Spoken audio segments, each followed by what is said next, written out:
Estamos aqui para mais uma entrevista Safe Journey. Desta vez uma entrevista ao vivo, com um colega e amigo português, Pedro Rodrigues, que é médico, que é psiquiatra, que, a meu ver, é das pessoas mais interessantes no panorama dos psicodélicos em Portugal, que nós nunca tínhamos entrevistado assim, de forma direta, embora ele já tenha participado em muitos eventos do Safe Journey. O Pedro, para além de ser médico psiquiatra e já ter trabalho feito com terapia assistida por ketamina, terapia assistida por psicodélicos, é também investigador, ou seja, é doutorado em neurociências. O doutoramento é em medicina, na especialidade, subespecialidade de neurociências. Saúde mental, na verdade. Foi a área de investigação do projeto, é a área das neurociências, mas formalmente é saúde mental. Saúde mental. Em que universidade? Na Universidade Nova, Faculdade de Ciências Médicas, ou Nova Medical School.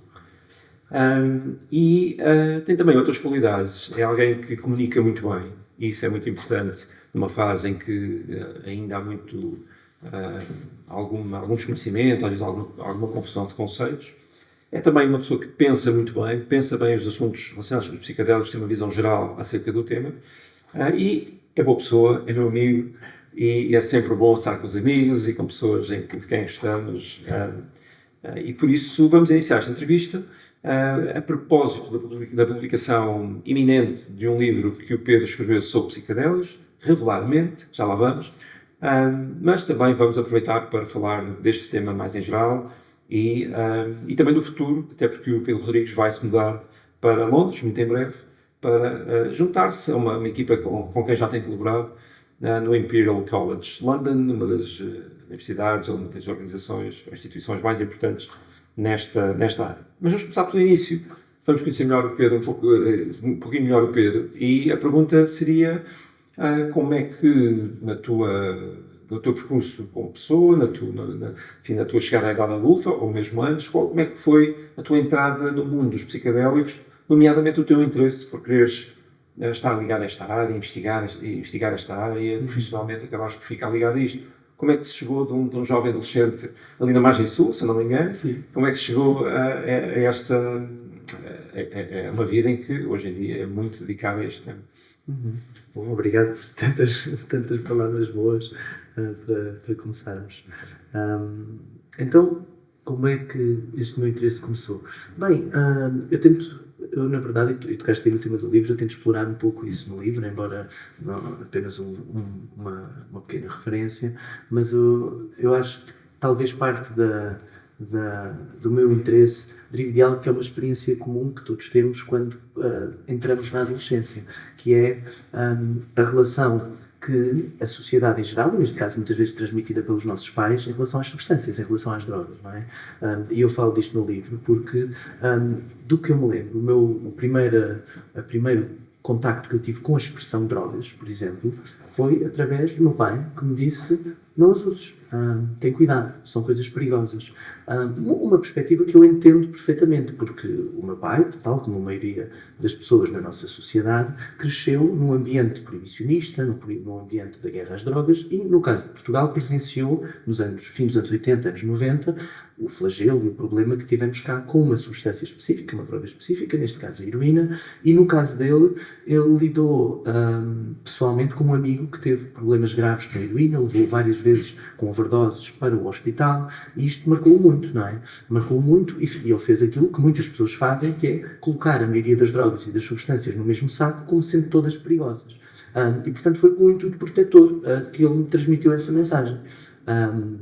Mas, ao mesmo tempo, eu sempre tive muito interesse, algo que vem desde a infância, adolescência, pela literatura, pela leitura, ler livros, não é? Mesmo, inicialmente bandas desenhadas, depois outros tipos de livros, e aquilo que eu encontrava na literatura, e também pelo meu interesse pela música, era uma perspectiva muito diferente em relação a substâncias. Ou seja, se pensarmos até em livros como A Bela Adormecida, livros como alguns livros do Asterix, alguns livros no Tintin, há muitas referências a substâncias que alteram o estado de consciência.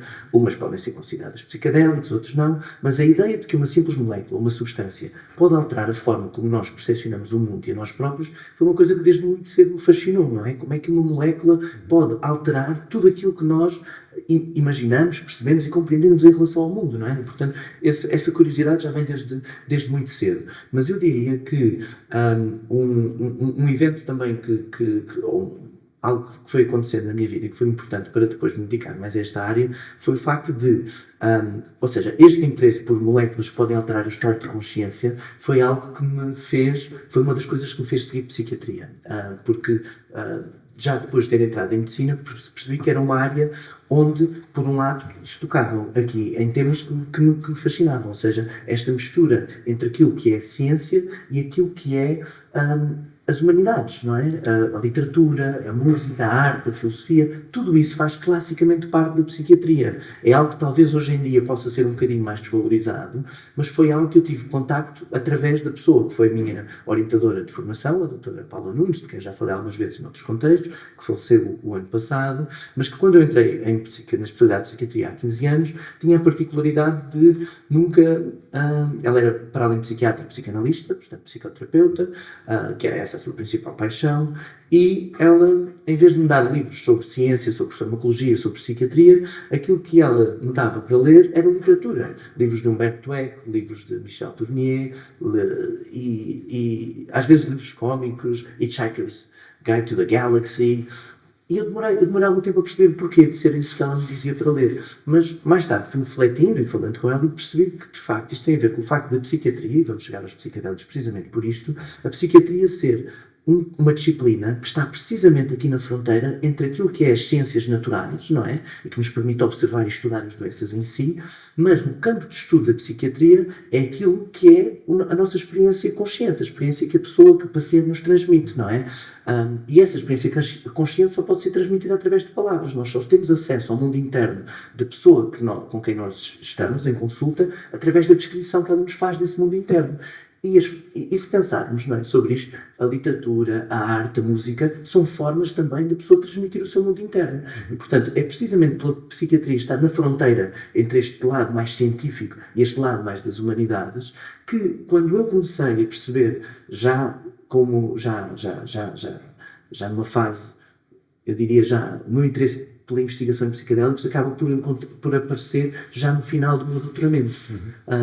E foi aí que eu percebi, através dos estudos que já estavam a acontecer, que de facto estas substâncias podem ser ferramentas muito úteis precisamente para unir estes dois campos de conhecimento. Ou seja, são uma substância são substâncias que têm efeitos conhecidos na biologia, no cérebro, mas por outro lado têm efeitos tão dramáticos na mente que a única maneira de os compreender é através da descrição, que o termo técnico é a descrição fenomenológica, ou seja, a forma como a pessoa transmite a experiência verbalmente. E, portanto, o meu interesse por psicodélicos ou por investigação com psicodélicos surge já numa fase em que eu tinha formação em psiquiatria e, por outro lado, já tinha feito o doutoramento para entender melhor aquilo que é a ciência e as ciências naturais, etc. Portanto, eu diria que foram estes aqui alguns eventos importantes que levaram ao meu interesse. Eu entrevistava um psiquiatra inglês há pouco tempo, Simon Roth, e ele fiz a mesma pergunta sobre o início do seu interesse. E ele disse que o interesse dele era, ou seja, o percurso dele era muito parecido com outros psiquiatras que eu ia conhecendo. E ele dizia-me que, quase invariavelmente, embora houvesse exceções, ele fez questão de reafirmar isso, eles diziam assim, os psiquiatras que já tinham desenvolvido este interesse por psicodélicos diziam, bom, eu tive uma experiência pessoal quando era mais novo e isso deixei de utilizar, era muito comum, mas ficou-me sempre aquela curiosidade pelaquela experiência que eu tive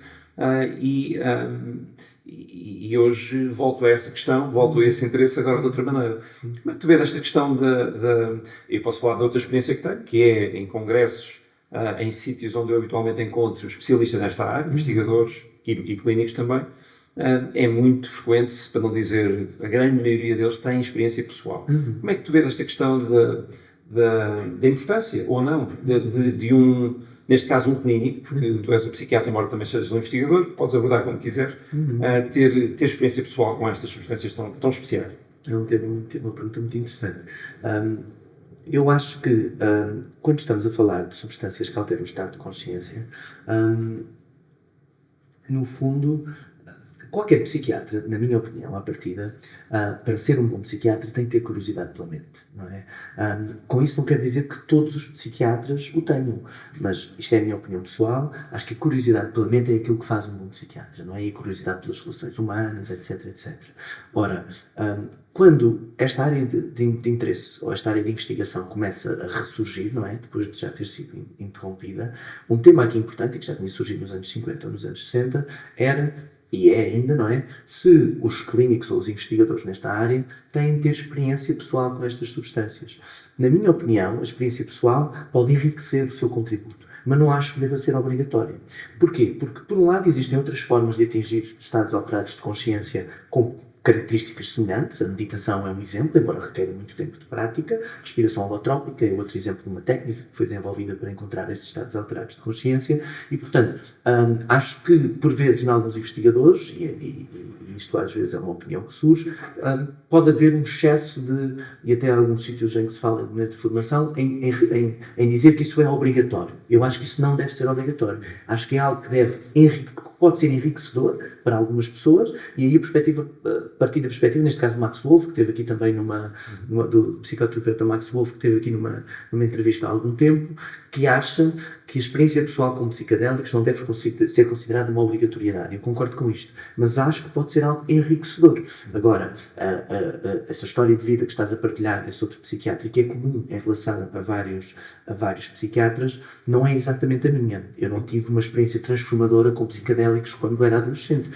Tive experiências com substâncias, como acho eu que qualquer pessoa tem, sobretudo se falarmos quando falamos de drogas, de substâncias psicoativas, estamos a falar de substâncias que alteram a mente, não é? E aí estamos a incluir o álcool, estamos a incluir a cannabis, estamos a incluir o café, e estamos a incluir os psicodélicos e outras dessas substâncias. E, portanto, todas as pessoas, ou 90%, 95% das pessoas, têm experiência com substâncias que alteram de uma forma maior ou menor a consciência, não é?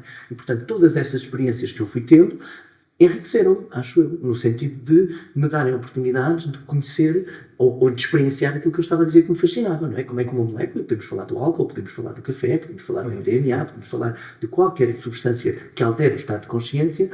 O que é que isso nos ensina sobre a mente, não é? O que é que isso nos ensina sobre formas diferentes de interagir com os outros ou com o mundo? E eu acho que isto é muito enriquecedor para um psiquiatra com ou sem interesse em psicodélicos. Agora, acho que na área dos psicodélicos devemos, como em muitas áreas, não é? Encontrar aqui um middle ground, não é? Entre, de facto, a experiência pode ser enriquecedora, mas não acho que deva ser obrigatória. Agora, a experiência, quando acontece, é por vezes tão transformadora que é notório, ou que é comum, não é? Que faça com que a pessoa desenvolva um interesse maior sobre a mente, um interesse maior sobre psicodélicos, mas muitas vezes até um interesse sobre a meditação, não é? É uma história comum, não é? As pessoas que têm uma experiência psicodélica depois desenvolverem interesse por meditação. E, portanto, acho que seria